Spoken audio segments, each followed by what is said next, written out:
What's up, everybody? This is Gina Ifoe, the one and only African superstar, bringing you another important thought. I first want to take a moment out and thank all the customers of theafricansuperstar.com. Please head over and check out our catalog of over 900 exclusively designed products by yours truly, made just for viewers like you. Also, big shout outs to my platform, the African Superstar family. Continue to like, share, and subscribe these videos to help us rebuild the platform. Today, I want to talk about this topic because it's very relevant. Big shout outs to Isesa, one of our moderators, who is currently visiting here in Ghana. She expressed to me today that Accra is expensive. And I kind of want to talk about this because I think some people have a false expectation of Africa. People think that they can come with $2, not Isesa, but I'm just saying. Isesa's a traveler, so she kind of knows. But other people that are not kind of versed in travels in Africa and African nations have this perspective that it's very inexpensive to live here. There's a couple things I want to tell you. First of all, I don't care how much you have maybe saved up. Maybe you've saved a few, $1,000. Maybe you even have, $100,000 saved up or $50,000. The reality is, if you're not bringing in some sort of income, you will begin to deplete your savings. Okay, because you have to constantly, that's the way life is. You have to constantly be, in this cycle of bringing, ebbing and flowing, basically. You're bringing in resources, you're putting them out. You're bringing them in, you're putting them out. Where many diasporans go wrong is they come to the continent without the streams of income or without figuring that out. As I have even recently faced, a setback in having my medium-sized platform taken down, which was one of my streams of income.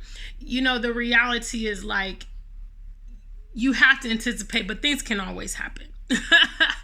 Ghana is not for everybody.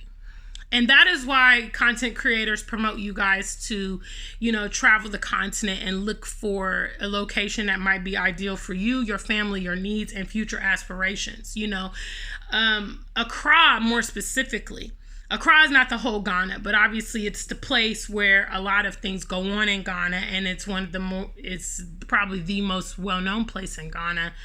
The cost of living is going to be higher here compared to other places in Ghana. There are other cities, Takoradi, we have Tamale in the north, we have Kumasi, Ho, Volta region, and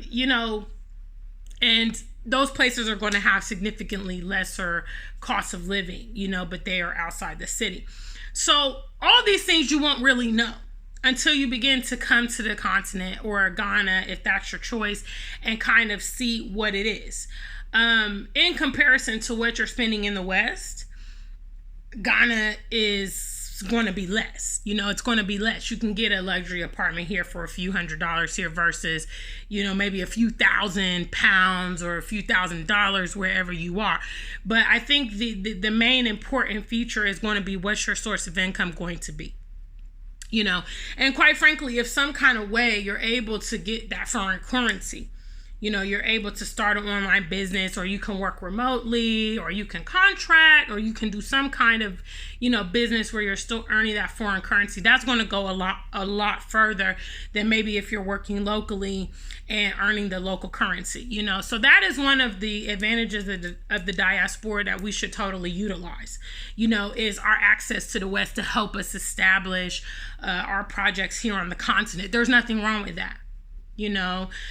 Some people might shame you and say, well, you need to disconnect from the white man. You need to disconnect from the West and just be fully here. That's all well and good. But the reality is, even these international businesses are associated and affiliated with the continent. You have to use your strong suits where they are available to you. They may not necessarily be benefits to you in the West, but they're benefits here on the continent. The accessibility, to be able to travel, to be able to get goods, things like that, or raise capital or whatever, however you want to do it. That is also how many prominent African people have gotten themselves established here. All you got to do is go look at Walter Maya's channel and see, I lived in Atlanta for 20 years. I lived in the UK for 30 years. I lived in Germany for 40 years or whatever before I was able to come home and start my business. Get the capital. Tap into your resources. You have a foreign passport.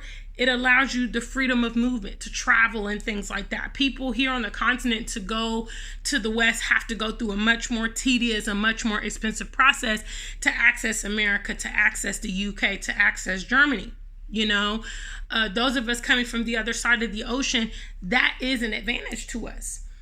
So I just kind of want to talk about this because I know a lot of people are romanticizing Ghana. And, like I said, I've been down with the continent since 2016. I've been promoting coming here before it was a trend, and the year of return really, really, really put Ghana on the map in terms of, the it place to go on the continent. But it may not be a good fit for you.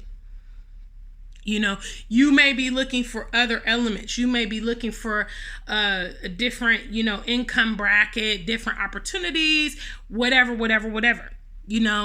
Only you can determine that. I can't determine that. For me, it's the perfect fit. But I did travel, and I did take years to get everything together to be able to facilitate the move. So go ahead and leave your comments on this topic below. Anybody else who's transitioned, leave your words of wisdom as well for other people that are trying to persist on here to the continent. Until we meet again, stay black and true. If you ain't black, just stay true.